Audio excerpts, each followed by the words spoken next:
1.4 million people, refugees, are now based in Uganda, according to UNHCR.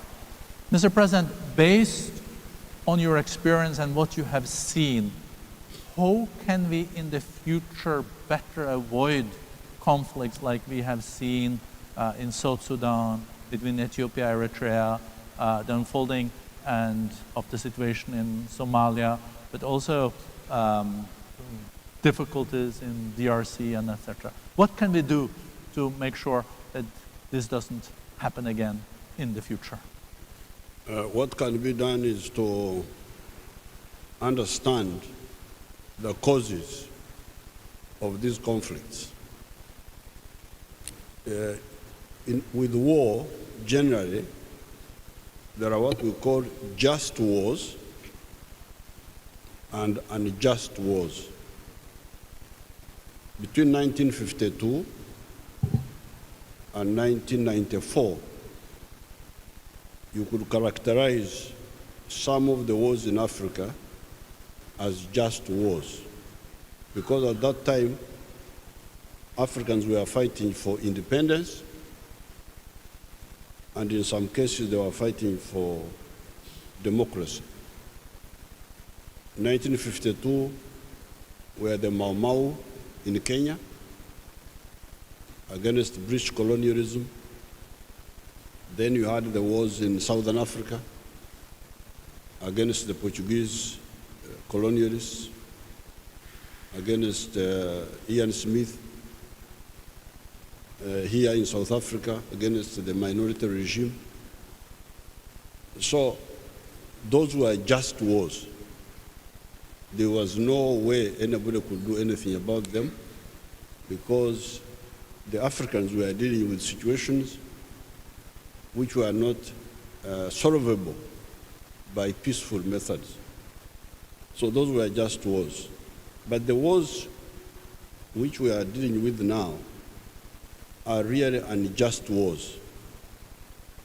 They are wars which have no good reason, and they are caused by an ideological problem. The ideological problem of emphasizing identity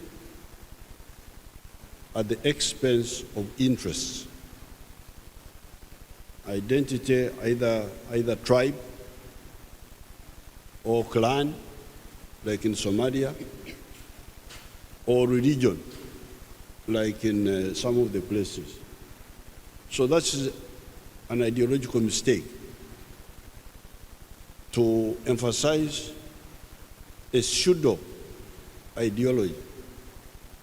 Because when you say, I am Christian, I am Muslim, so we fight because of that.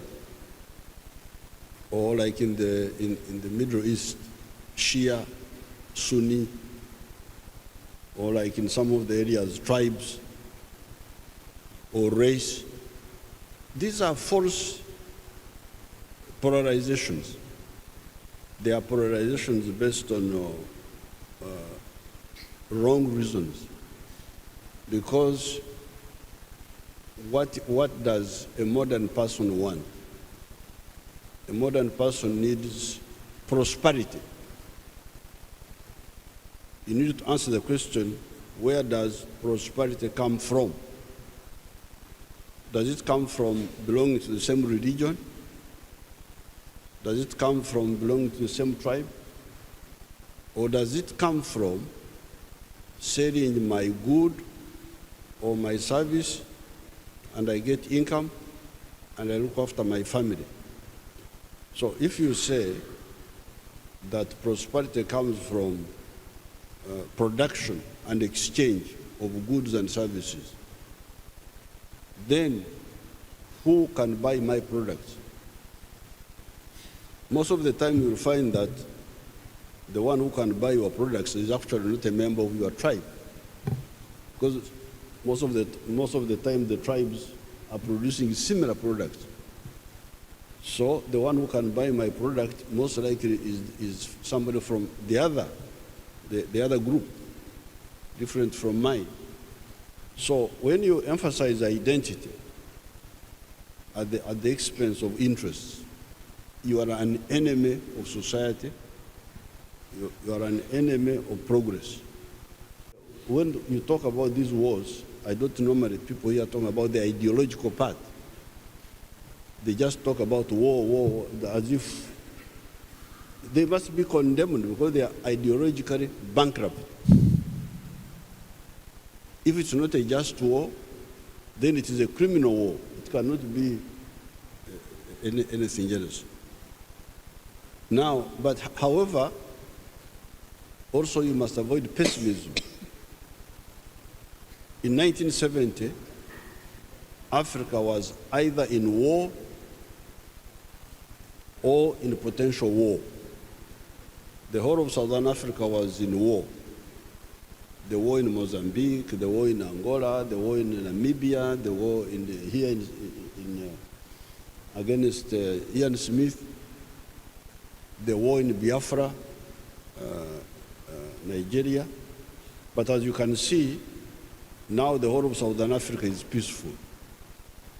No more wars of decolonization. Because what was causing those wars at that time was decolonization.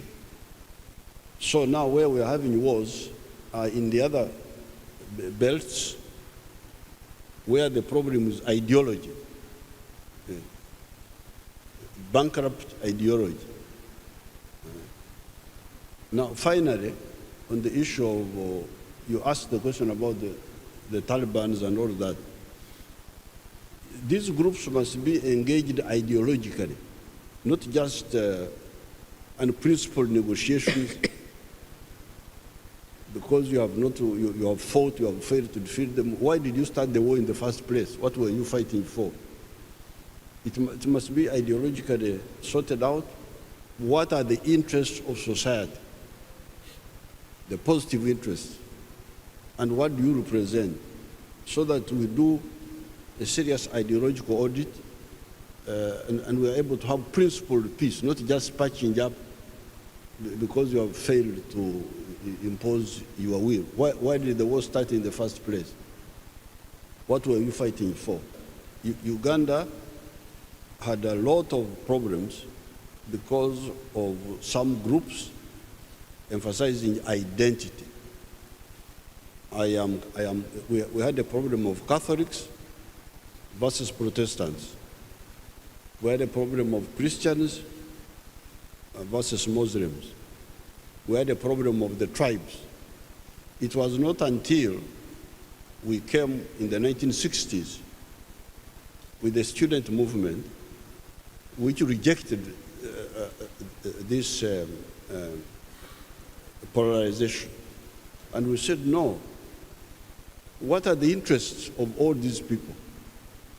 They want this, they want this, they want this. So we were able to show them that they have got a common interest. And that's how we were able to gain the upper hand in terms of thinking, to have a majority of the people looking at how will I get a job, where will I sell my products, to look at interests rather than identity. So Uganda was like that. It's not just South Sudan. What was the problem in Nigeria, Biafra? That was the problem. Even now, when you talk of Boko Haram, what is the problem?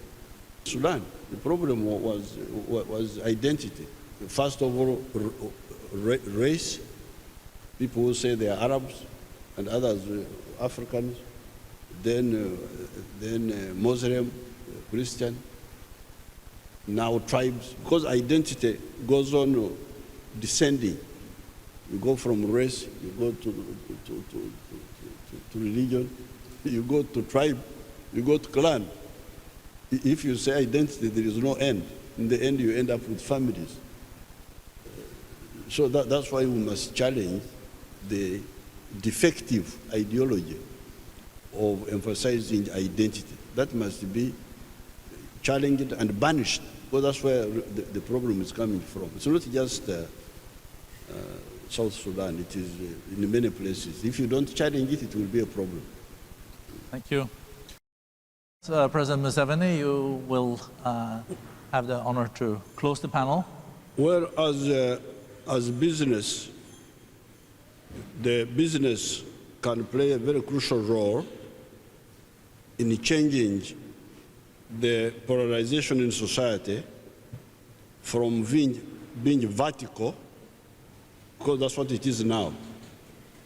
When you have got a pre-capitalist society, a society, traditional society, you have tribe A here, tribe B here.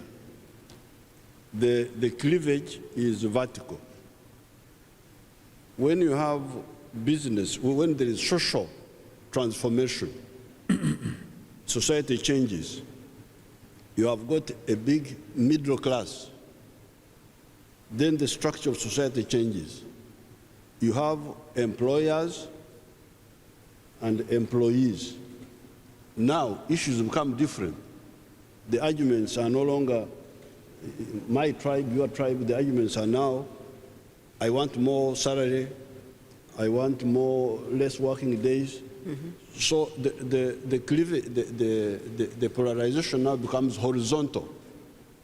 The employer, employee. So the business should be clear about this, that they can contribute, because by investing, creating jobs, getting people from the tribal areas to the factories and to the companies, it is part of durable peace building. There must be social economic transformation. You cannot maintain a pre-capitalist structure of society and you think that you will have peace. It is not possible. You must. That's what happened in Europe. Because if you go to Europe, even to the time of the French Revolution, 1789, what was the structure of the society? What was the structure of the society by the time of the Renaissance? There was a metamorphosis of society. It changed. That's what must happen here. We must have social metamorphosis. We must have a middle class. The middle class is more cosmopolitan than the tribes. The tribes are parochial. They're just looking at your area. Because you don't have interests beyond your village. You're looking after goats. Goats only need one hill.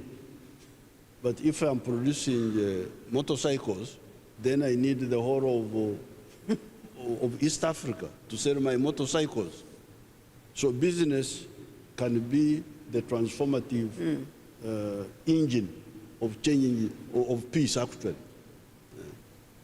Thank you so much. I think that was a very nice note to end on. With prosperity, peace also follows.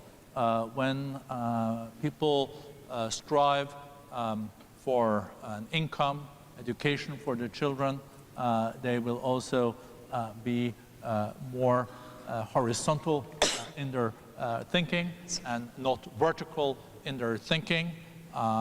That is a way working towards peace and also silencing the guns like the African Union has stated. I would like to thank this excellent panel for their insight.